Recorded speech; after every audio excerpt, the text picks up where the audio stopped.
காலை 7 மணிக்கு ஆரம்பமாகியுள்ள தேர்தல் வாக்களிப்பு நடவடிக்கைகள். வன்முறை சம்பவங்களிலிருந்து விலகியிருங்கள், சர்வோதயம் அமைப்பு கோரிக்கை. பசில் நாமலின் பிள்ளைகள் நாட்டிலிருந்து வெளியேறிய செய்தி மொட்டு கட்சி வெளியிட்டுள்ள பகிரங்க அறிவிப்பு.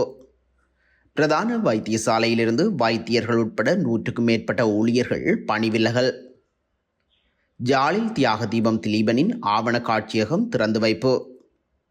அனைத்து நடவடிக்கைகளையும் எடுக்கவும் பாதுகாப்பு தரப்பு பிரதானிகளுக்கு ரணில் உத்தரவு. தெஹிவளை துப்பாக்கிச் சூட்டு சம்பவம் தொடர்பில் போலீசார் முக்கிய தகவல். ஜனாதிபதி தேர்தலுக்கான வாக்களிப்பு நடவடிக்கைகள் இன்று காலை 7 மணிக்கு ஆரம்பமாகியுள்ளது. காலை 7 மணிக்கு ஆரம்பமாகும் வாக்களிப்பு நடவடிக்கைகள் மாலை 4 மணி வரையில் இடம்பெறும். இதன்படி வாக்காளர்கள் அனைவரும் சரியான ஆவணங்களுடன் வாக்குச்சாவடிகளுக்கு சென்று உரிய நேரத்தில் தமது வாக்குகளை பதிவு செய்யுமாறு தேர்தல்கள் ஆணையாளர் கோரிக்கை விடுத்துள்ளார். இம்முறை ஜனாதிபதி தேர்தலில் வாக்களிக்க 1,71,40,354 பேர் தகுதி பெற்றுள்ளனர். நாடு முழுவதில் உள்ள 13,421 தேர்தல் மத்திய நிலையங்களில் வாக்களிப்பு நடவடிக்கைகள் முன்னெடுக்கப்படுகின்றன. மேலும் மாலை வாக்களிப்புகள் நிறைவடைந்ததும் வாக்கெண்ணும் நடவடிக்கைகள் ஆரம்பிக்கப்படும் என தேர்தல்கள் ஆணைக்குழு தெரிவித்துள்ளது. அத்துடன் தேர்தல் நடவடிக்கைகளை முன்னிட்டு விசேட பாதுகாப்பு நடவடிக்கைகள் முன்னெடுக்கப்படுவதாக போலீஸ் தலைமையகம் தெரிவித்துள்ளது. இம்முறை ஜனாதிபதி தேர்தலில் 39 வேட்பாளர்கள் போட்டியிடுகின்றனர். அதில் சுயேட்சை வேட்பாளராக போட்டியிடவிருந்த முகமட் இல்யாஸ் ஆகஸ்ட் 22 காலமாகியிருந்தார்.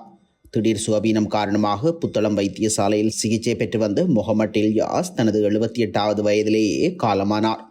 முன்னாள் ஜனாதிபதி சந்திரிகா பண்டாரநாயக்க குமாரதுங்க அரசாங்கத்தின் போது யாழ் மாவட்டத்தை பிரதிநிதித்துவப்படுத்தும் நாடாளுமன்ற உறுப்பினராகவும் இவர் பணியாற்றியிருந்தமை குறிப்பிடத்தக்கது.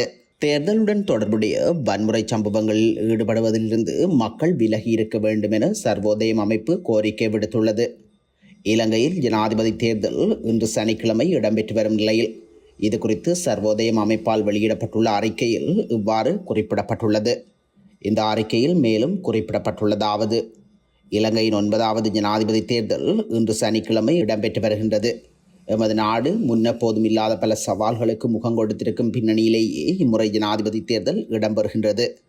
கடந்த சில ஆண்டுகளாக நாம் மிக மோசமான பொருளாதார நெருக்கடிகளுக்கு முகம் கொடுத்திருந்தோம். நம் அனைவருக்கும் முன்னால் மிக முக்கியமான பொறுப்பு இருக்கின்றது. இந்த சந்தர்ப்பத்தில் நாம் அனைவரும் இந்த நெருக்கடியிலிருந்து நாட்டை மீட்டெடுப்பதற்கு எவ்வாறு பங்களிப்பு செய்ய முடியும் என்பது பற்றி சிந்திக்க வேண்டும். சுதந்திரமானதும் அமைதியானதும் நியாயமானதுமான தேர்தலை உறுதிப்படுத்துவதில் அர்ப்பணிப்புடன் தேர்தல் செயற்பாடுகளுக்கு இடையூறு ஏற்படாதவாறும் செயற்பட வேண்டும். தேர்தலுடன் தொடர்புடைய வன்முறை சம்பவங்களில் ஈடுபடுவதிலிருந்து மக்கள் விலகி இருக்க வேண்டும். இதேபோன்று மக்கள் அனைவரும் அவர்கள் விரும்புகின்ற வேட்பாளர் வெற்றியடைந்தாலும் தோல்வியடைந்தாலும் நடுநிலையான மனதுடனே அந்த முடிவை ஏற்றுக்கொள்ள வேண்டும் என குறிப்பிடப்பட்டுள்ளது. பசில் ராஜபக்ச நாட்டிலிருந்து வெளியேறியுள்ளதை ஸ்ரீலங்கா பொதுஜன பெரமுனவின் பொதுச் செயலாளர் சாகர காரியவசம் உறுதிப்படுத்தியுள்ளார். எனினும் அவர் கட்சியின் பொது தேர்தல் நடவடிக்கைகளுக்காக விரைவில் நாடு திரும்புவார் எனவும் குறிப்பிட்டுள்ளார். இந்த விடயம் தொடர்பில் அவர் மேலும் தெரிவிக்கையில், ஸ்ரீலங்கா பொதுஜன பெரமுன கட்சியின் ஸ்தாபகரான பசில் ராஜபக்ச நேற்று அதிகாலை இலங்கையிலிருந்து வெளியேறியுள்ளார். அவர் சில வாரங்களுக்கு முன்னர் வைத்திய பரிசோதனைக்கு உட்படுத்தப்படவிருந்தார்.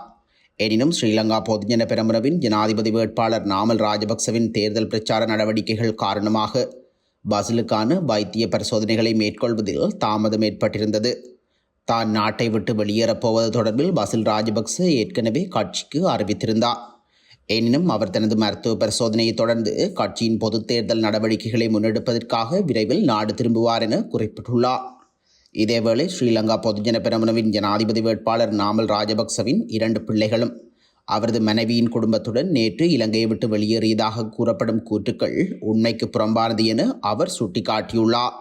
தென் மாகாணத்தின் பிரதான வைத்தியசாலைகளில் ஒன்றான காலி கராப்பட்டிய தேசிய வைத்தியசாலையில் பணிபுரிந்த 12 விசேட வைத்தியர்கள், 60 பொது வைத்தியர்கள் மற்றும் தாதியர்கள் உட்பட 100 வைத்தியசாலை ஊழியர்கள் 2023 மற்றும் 2024 இடையில் தமது வேலையை விட்டு விலகியுள்ளதாக வைத்தியசாலை வட்டாரங்கள் உறுதிப்படுத்துகின்றன.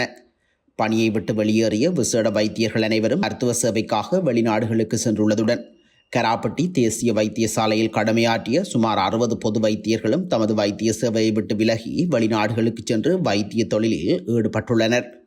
மேலும் 2023 ஆண்டு முதல் கராப்பட்டிய வைத்தியசாலையின் பெரும்பாலான தாதியர்களும் சுமார் 100 ஆஸ்பத்திரி ஊழியர்களும் தமது வேலைகளை விட்டு விலகியுள்ளதாகவும் அவர்களில் பல தாதி உத்தியோகத்தர்கள் வெளிநாட்டில் இருப்பதாகவும் தெரிவிக்கப்படுகின்றது. தியாகதீபம் திலீபனின் வரலாற்றினை எதிர்கால சந்ததியினருக்கு கடத்தும் முகமாக அவரின் வரலாற்றினை எடுத்தியம்பும் பார்த்தீபன் திலீபனாக திலீபன் தியாக தீபமாக எனும் தொனிப்பொருளுடன் கூடிய ஆவண காட்சியகம் யாழ்ப்பாணத்தில் திறந்து வைக்கப்பட்டுள்ளது. இந்த ஆவண காட்சியகம் நல்லூரில் உள்ள தியாகதீபம் திலீபனின் நினைவாலயம் ஒன்றில் நேற்று மாலை 6:30 மணியளவில் மாவீரர் பெற்றோர்கள் மற்றும் முன்னாள் போராளிகள் பங்கேற்புடன் திறந்து வைக்கப்பட்டுள்ளது. இதன்போது தியாகதீபம் திலீபனின் பிரதான தூபி முன்றலில் மலரஞ்சலி செலுத்தி ஆரம்பமாகியதுடன் வரலாற்று ஆவண காட்சியகம் மாவீரர்களின் பெற்றோரால் சுடரேற்றி திறந்து வைக்கப்பட்டுள்ளது. குறித்த ஆவண காட்சியகத்தில் தியாகதீபம் திலீபனின் வரலாற்று புகைப்படங்கள் என்பன தொகுக்கப்பட்டு காட்சிப்படுத்தப்பட்டுள்ளது. அத்துடன் இந்த நிகழ்வில் மாவீரர்களின் பெற்றோர், அரசியல் தலைவர்கள், சிவில் சமூகத்தினர், பொதுமக்கள் என பலரும் கலந்து கொண்டுள்ளனர். நாட்டில் சட்டம் ஒழுங்கை நிலைநாட்டுவதற்கு தேவையான அனைத்து நடவடிக்கைகளையும் எடுக்குமாறு பாதுகாப்பு தரப்பு பிரதானிகளுக்கு ஜனாதிபதி ரணில் விக்ரமசிங்கே உத்தரவிட்டுள்ளார்.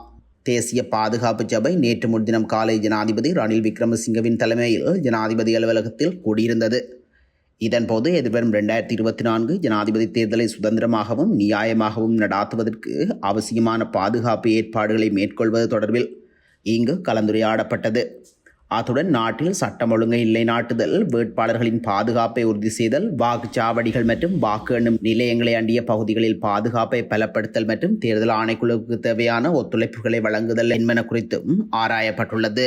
இதேவேளை தேர்தலுக்கு பின்னரான காலப்பகுதியில் மக்களின் அன்றாட வாழ்க்கைக்கு இடையூறு ஏற்படாத வகையில் நாட்டில் சட்டம் ஒழுங்கை நிலைநாட்டுவதற்கு தேவையான அனைத்து நடவடிக்கைகளையும் எடுக்குமாறும் ஜனாதிபதி ரணில் விக்ரமசிங்கே பாதுகாப்பு தரப்பு பிரதானிகளுக்கு உத்தரவிட்டுள்ளார்.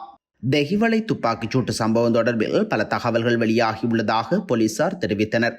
தெஹிவளை பிரதேசத்திற்கு நேற்று வெள்ளிக்கிழமை காலை 6:40 மணியளவில் மோட்டார் சைக்கிளில் சென்ற அடையாளம் தெரியாத இருவர் மோட்டார் சைக்கிளில் பயணித்து மற்றொரு நபர் மீது துப்பாக்கிச்சூடை மேற்கொண்டு அங்கிருந்து தப்பிச் சென்றிருந்தனர்.